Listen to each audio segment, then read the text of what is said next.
जय हिंद साथियों स्वागत करता हूं आप सभी का अपने यूट्यूब चैनल पर। साथियों, आज इस वीडियो में मैं आपके लिए उत्तर प्रदेश पुलिस री एग्जाम के लिए एक स्पेशल वीडियो लेकर आया हूं। आज के जो क्वेश्चन होने वाले हैं सभी क्वेश्चन सेलेक्टेड इंपॉर्टेंट और गोल्डन क्वेश्चन होने वाले हैं और यहां से आपको पेपर में बहुत ज़्यादा क्वेश्चन आपको एग्जाम में देखने को मिलने वाले हैं। तो मेरे प्यारे साथियों, आज की जो वीडियो होने वाली है वह आपकी 23 तारीख से और 31 अगस्त तक जितने भी शिफ्टों में आपके पेपर होने वाले हैं सभी के लिए इंपॉर्टेंट वीडियो होने वाली है और सभी क्वेश्चन हमने इसमें सेलेक्टेड इंपॉर्टेंट क्वेश्चन रखे हैं जो मेरे प्यारे साथियों आपको सीधे आपके एग्जाम में देखने को मिलेंगे। तो मेरे प्यारे साथियों, अगर आप भी इस वीडियो को पूरा कवर कर लेते हो तो इस बार आप 260 प्लस स्कोर करने का हम दावा रखते हैं। तो बिना टाइम गवाए करते हैं वीडियो को स्टार्ट। वीडियो को पूरा ध्यान से जरूर देखिएगा क्योंकि आज का प्रत्येक क्वेश्चन आपके लिए सेलेक्टेड इंपॉर्टेंट और गोल्डन क्वेश्चन होने वाला है और इस वीडियो के माध्यम से आप यह पता कर सकते हो कि आपसे एग्जाम में कहाँ से क्वेश्चन पूछे जाने वाले हैं, कौन सा टॉपिक आपके लिए इंपॉर्टेंट होने वाला है। तो बिना टाइम गवाए करते हैं वीडियो को स्टार्ट। देखते हैं पहला क्वेश्चन आपसे क्या पूछा गया है। पहला क्वेश्चन है आपका, प्रसिद्ध वादक उस्ताद बिंदा खान द्वारा बजाने वाला वाद्य है। तो आपसे क्वेश्चन पूछा गया है जो आपके उस्ताद बिंदा खान थे वह आपका इनमें से कौन सा वाद्य यंत्र बजाते थे, तो उस वाद्य यंत्र को आपको बताना है। तो ये जो बताते थे मेरे प्यारे साथियों आपके सारंगी बजाते थे। क्या बजाते थे? सारंगी बजाते थे, यानी ए विकल्प के साथ इसमें आपका करेक्ट जवाब होगा। और आपके उस्ताद जो आपके बिंदा खान थे, इन्हीं के साथ साथ आपके 3-4 उस्ताद और थे जो आपके बजाते थे। जैसे आपके एक तो थे राम नारायण जी, पंडित राम नारायण जी भी आपके सारंगी बजाते थे और आपके आसिफ अली खां भी आपके सारंगी बजाते थे। और इसी के साथ साथ एक बहुत इंपॉर्टेंट नाम आता है आपका संतोषी मिश्रा। संतोषी मिश्रा एग्जामिनर बहुत ज़्यादा पूछता है, तो संतोषी मिश्रा भी मेरे प्यारे साथियों आपके सारंगी की ही बजाते थे। तो मेरे प्यारे साथियों, आज की जो वीडियो होने वाली है वह आपके री एग्जाम के लिए बहुत इंपॉर्टेंट होने वाली है, तो इस वीडियो को एक बार ध्यान से जरूर देखिएगा। अगला क्वेश्चन है आपका नेतृत्व का कौन सा सिद्धांत संपूर्ण व वैज्ञानिक माना जाता है। तो नेतृत्व का कौन सा ऐसा सिद्धांत है जो मेरे प्यारे साथियों आपका सिद्धांत संपूर्ण और वैज्ञानिक माना जाता है। तो कौन सा सिद्धांत है वह? तो वह सिद्धांत था आपका बहुकरण का सिद्धांत। बहुकरण का एकमात्र ऐसा सिद्धांत था मेरे प्यारे साथियों जो आपका पूर्णतः आपका संपूर्ण आपका वैज्ञानिक माना जाता है, यानी बी विकल्प इसमें आपका करेक्ट जवाब होगा। अगला क्वेश्चन है आपके लिए, यह क्वेश्चन आपका बहुत इंपॉर्टेंट क्वेश्चन है। क्वेश्चन है आपका, भारत का पहला ऐसा निर्माणाधीन हवाई अड्डा जहां कार्बन उत्सर्जन शुद्ध रूप से शून्य होगा, जिसका निर्माण 2024 तक पूरा किया जाएगा। तो आपसे क्वेश्चन में पूछा गया था भारत का एकमात्र ऐसा हवाई अड्डा कौन सा है जो आपका 0% कार्बन उत्सर्जन करेगा। वह आपसे हवाई अड्डा पूछा गया है और इसका निर्माण जो किया जा रहा है मेरे प्यारे साथियों 2024 में आपका इसका निर्माण किया जा रहा है। तो वह आपका कौन सा हवाई अड्डा है? तो आपका वह हवाई अड्डा हो जाएगा नोएडा अंतर्राष्ट्रीय हवाई अड्डा। नोएडा अंतर्राष्ट्रीय हवाई अड्डा जो कि आपका उत्तर प्रदेश के गौतम बुद्ध नगर में स्थित है, यह हवाई अड्डा भारत का पहला ऐसा हवाई अड्डा होगा जो 0% कार्बन आपका क्या करेगा? उत्सर्जन करेगा, यानी 0% कार्बन जो है आपका नोएडा अंतर्राष्ट्रीय हवाई अड्डे पर होगा। बात करेंगे जो नोएडा अंतर्राष्ट्रीय हवाई अड्डा है, यह मेरे प्यारे साथियों दुनिया का चौथा और आपका एशिया का पहला सबसे बड़ा हवाई अड्डा ऐसा बनने जा रहा है।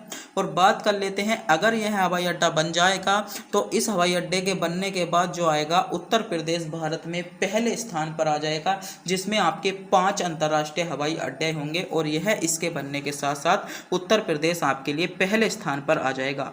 तो यह क्वेश्चन मेरे प्यारे साथियों आपका एग्जाम की दृष्टि से बहुत इंपॉर्टेंट क्वेश्चन हो जाता है। अगला क्वेश्चन है आपका, भारतीय नौसेना में सर्वोच्च स्थान पर कौन सा कमांडिंग अधिकारी होता है। तो भारतीय जो नौसेना होती है उसके सर्वोच्च स्थान पर जो कमांडिंग अधिकारी होता है वह होता है आपका एडमिरल, यानी सी विकल्प के साथ इसमें आपका करेक्ट जवाब होगा। बात कर लेते हैं भारत के कुछ अधिकारियों के बारे में या अध्यक्ष के बारे में जो अब हाल ही फिलहाल में नियुक्त किए गए हैं। तो बीएसएफ के अध्यक्ष के रूप में आपका नितिन अग्रवाल को नियुक्त किया गया है। आपको इनका पता होना चाहिए, एग्जाम में यहाँ से क्वेश्चन पूछा जा सकता है। तो बीएसएफ बीएसएफ के अध्यक्ष के रूप में किसे चुना गया है? तो बीएसएफ के अध्यक्ष के रूप में आपका नितिन अग्रवाल को चुना गया है।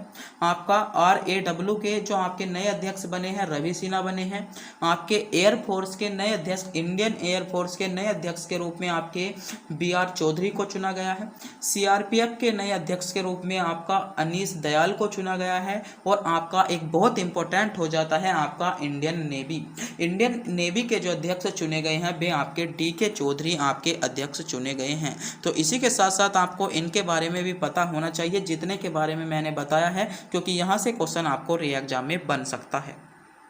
अगला क्वेश्चन है 15 से 17 दिसंबर 2021 के मध्य किस पड़ोसी देश के राष्ट्रपति अब्दुल आपका हमीद के नियंत्रण पर भारत के राष्ट्रपति रामनाथ कोविंद ने राजकीय यात्रा की थी? तो किसके आपके कहने पर की थी? तो आपका इसका करेक्ट जवाब होगा बांग्लादेश, यानी सी विकल्प के साथ इसमें आपका सही जवाब होगा। अगला क्वेश्चन है आपका सवर्ण अवज्ञा आंदोलन की शुरुआत से पहले वायसराय को गांधी जी ने 11 सूत्री चेतावनी आपकी दी थी, उनमें से कौन सी चेतावनी के संदर्भ में आपसे पूछा गया है? तो पहले तो बात कर लेते हैं हम कि आपका जो सवर्ण अवज्ञा आंदोलन हुआ था इसकी शुरुआत कब हुई थी? तो सवर्ण अवज्ञा आंदोलन की जो शुरुआत हुई थी वह आपकी 1930 में इसकी आपकी शुरुआत हुई थी, जिसमें गांधी जी ने आपकी 11 सूत्रियों को क्या रखा था? आपके अंग्रेज अधिकारी के सामने रखा था, जिसमें जो आप बात करने वाले हैं उनमें से आपकी कौन कौन सी थी? तो इनमें जो आपकी थी वे थी आपकी, इसमें सही जवाब क्या होगा? रुपया डॉलर विनिमय दर कम करना, यानी यह आपकी नहीं थी, यानी ए विकल्प गलत होगा। आपका भू राजस्व में 50% की कमी आपका सही है, ये भी था आपका।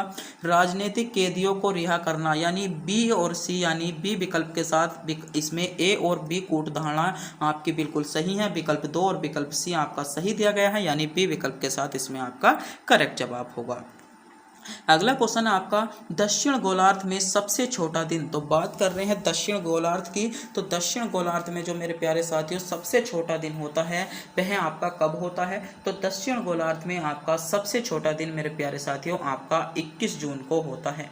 21 जून को दक्षिण गोलार्ध में सबसे छोटा दिन। और बात कर लेते हैं उत्तरी गोलार्ध में, तो उत्तरी गोलार्ध में आपका 21 जून को सबसे बड़ा दिन होता है, क्योंकि भूमध्य रेखा जो होती है वह आपकी उत्तरी गोलार्ध में नज़दीक आ जाती है और 21 जून को आपका सबसे बड़ा दिन माना जाता है। अगला क्वेश्चन आपसे पूछा गया है, क्वेश्चन है अनुसूचित जनजाति के संरक्षण के लिए एक क्षेत्र को अनुसूचित क्षेत्र के रूप में घोषित करने की शक्ति आपके किसके पास होती है? तो यह क्वेश्चन आपके लिए इंपॉर्टेंट होने वाला है। तो अनुसूचित जनजाति, तो अनुसूचित जनजाति संरक्षण के लिए जो इसकी शक्ति होती है मेरे प्यारे साथियों वह होती है आपकी भारत के राष्ट्रपति के पास में होती है, यानी इसमें जो करेक्ट जवाब होगा विकल्प बी के साथ इसमें आपका करेक्ट जवाब होगा। कई बार आपसे क्वेश्चन पूछा जाता है कि अनुसूचित जनजाति से संबंधित आपका कौन सी अनुसूची है? भारतीय संविधान में आपकी कौन सी अनुसूची ऐसी है जो आपकी अनुसूचित जनजाति से संबंधित है? तो मेरे प्यारे साथियों आपको पता होना चाहिए वह आपकी अनुसूची जो है आपकी 5वीं अनुसूची इसमें आपका सही जवाब होगा। 5वीं अनुसूची जो है भारतीय संविधान में आपका क्या है? आपकी जो है इनसे संबंधित है। अगला क्वेश्चन है आपका भारत के संविधान के किस अनुच्छेद के अधीन राज्य के राज्यपाल को अध्यादेश जारी करने की शक्ति होती है? तो एक तो आपका जो अध्यादेश जारी करता है राष्ट्रपति करता है, और दूसरा आपका जो अध्यादेश जारी करता है राज्यपाल करता है। तो राज्यपाल को जो शक्ति है मेरे प्यारे साथियों वह है आपकी, इसमें सही जवाब होगा 213 में।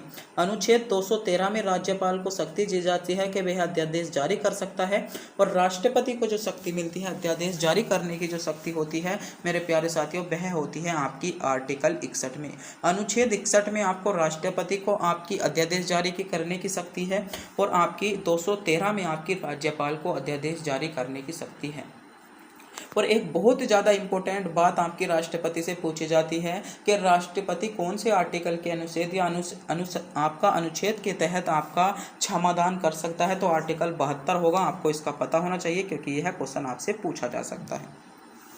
अगला क्वेश्चन है आपका निम्न में से कौन सी किताब सरोजिनी नायडू द्वारा लिखित नहीं है? तो सरोजिनी नायडू द्वारा आपकी लिखित आपकी किताब इसमें से नहीं है, तो द गोल्डन वर्ल्ड जो है वह आपकी सरोजिनी नायडू द्वारा लिखी नहीं है, यानी सी विकल्प के साथ इसमें आपका करेक्ट जवाब होगा।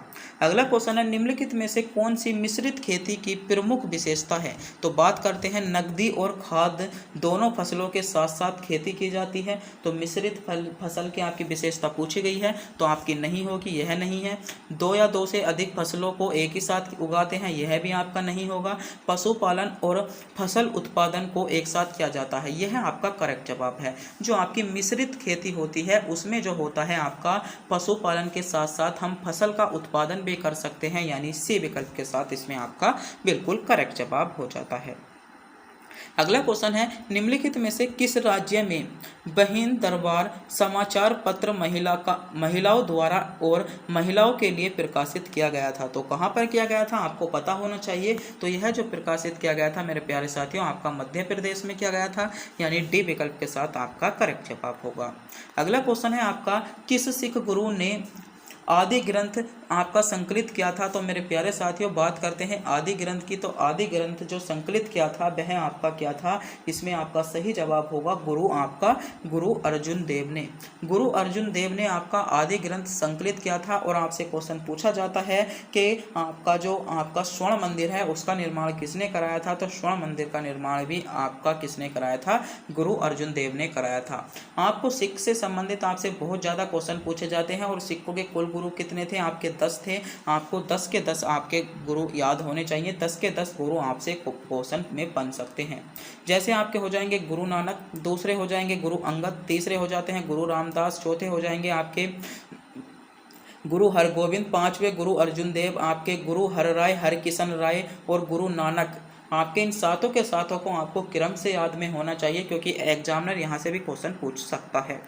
अगला क्वेश्चन है आपका तुलुब के राजवंश की स्थापना किसने की थी? जो आपका तुलुब राजवंश था उसकी स्थापना आपसे पूछी गई है। तो तुलुब राजवंश की जो स्थापना की थी मेरे प्यारे साथियों वह आपकी किसने की थी? तो आपका वीर नरसिंह ने तुलुब राजवंश की स्थापना की थी, यानी डी विकल्प के साथ इसमें आपका बिल्कुल करेक्ट जवाब होगा। और वीर नरसिंह को एक उपाधि दी थी इतिहासकारों ने, द्वितीय लापरवाह शासक किसे कहा था? वीर नरसिंह को आपका इतिहासकारों ने कहा था।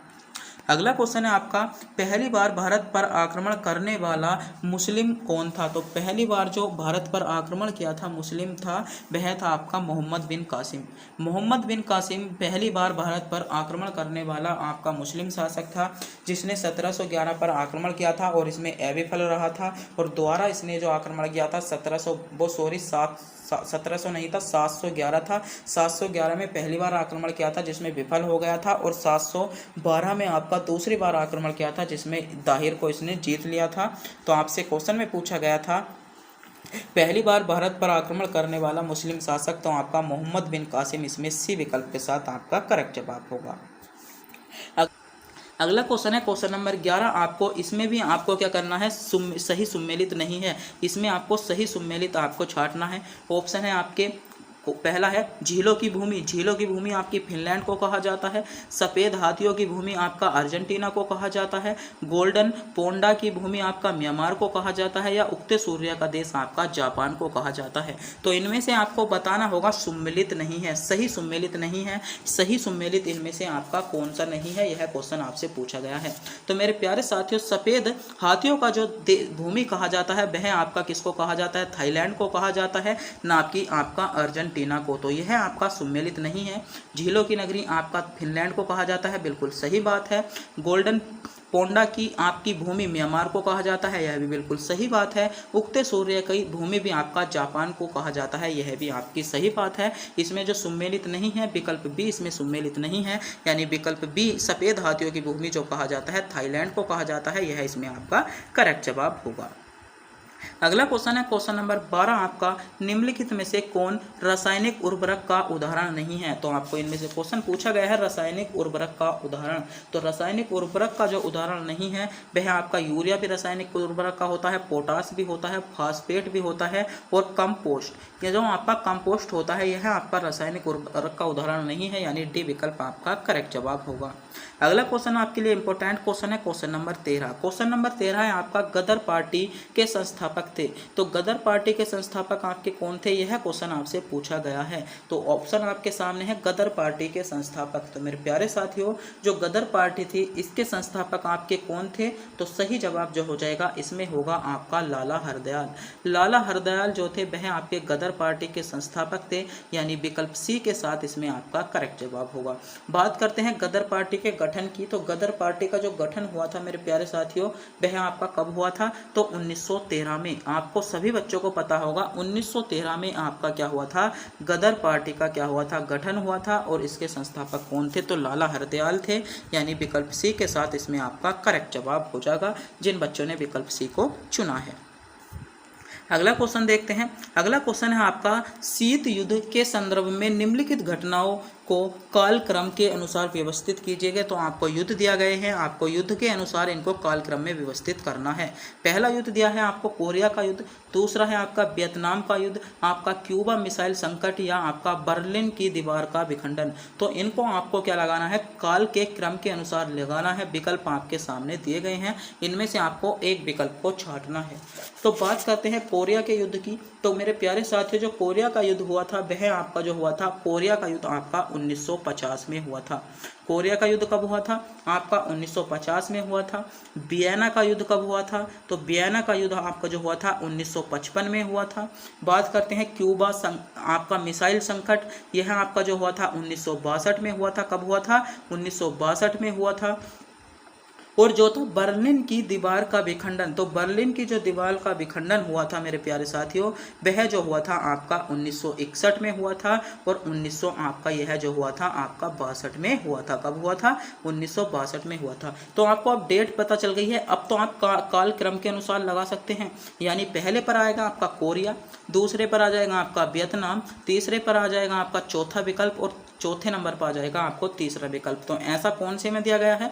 विकल्प ए में आपको दिया गया है, यानी विकल्प ए के साथ इसमें आपका करेक्ट जवाब होगा। तो एक बार इन घटनाओं का ध्यान रखेंगे। कोरिया का युद्ध आपका 1950 में हुआ था, वियतनाम का युद्ध जो हुआ था वह आपका 1955 में हुआ था, क्यूबा मिसाइल संकट आपका 1952, और बर्लिन की दीवार का विखंडन जो हुआ था आपका 1961 में हुआ था, यानी विकल्प ए के साथ इसमें आपका करेक्ट जवाब हो जाता है। अगला क्वेश्चन है आपका, निम्नलिखित गैसों में से कौन सी एक ग्रीन हाउस गैस नहीं है? तो क्वेश्चन आपको ध्यान से पढ़ना है, नहीं पूछा गया है कभी लगाइए कौन सी ग्रीन हाउस गैस है। तो कौन सी एक ग्रीन हाउस गैस नहीं है? तो इसमें जो होती है वह आपकी ऑक्सीजन, यानी O2 जो है वह आपकी ग्रीन हाउस गैस नहीं है, यानी डी विकल्प के साथ इसमें आपका करेक्ट जवाब होगा। अगला क्वेश्चन है क्वेश्चन नंबर 16 आपका, भारत का प्रथम विधि अधिकारी कौन होता है? ऑप्शन है भारत के मुख्य न्यायाधीश, भारत का महान्यायवादी, भारत का राष्ट्रपति, या लोकसभा अध्यक्ष। तो बताइएगा कि भारत का प्रथम विधि अधिकारी, तो मेरे प्यारे साथियों जो भारत का प्रथम विधि अधिकारी होता है वह आपका कौन होता है? भारत का प्रथम विधि अधिकारी भारत का महान्यायवादी होता है। वर्तमान में भारत के महान्यायवादी कौन है? तो के वेणुगोपाल। के वेणुगोपाल जो है वर्तमान में आपके क्या है? भारत के महान्यायवादी हैं। तो क्वेश्चन आपसे पूछा गया था भारत का प्रथम विधि अधिकारी आपका महान्यायवादी होता है।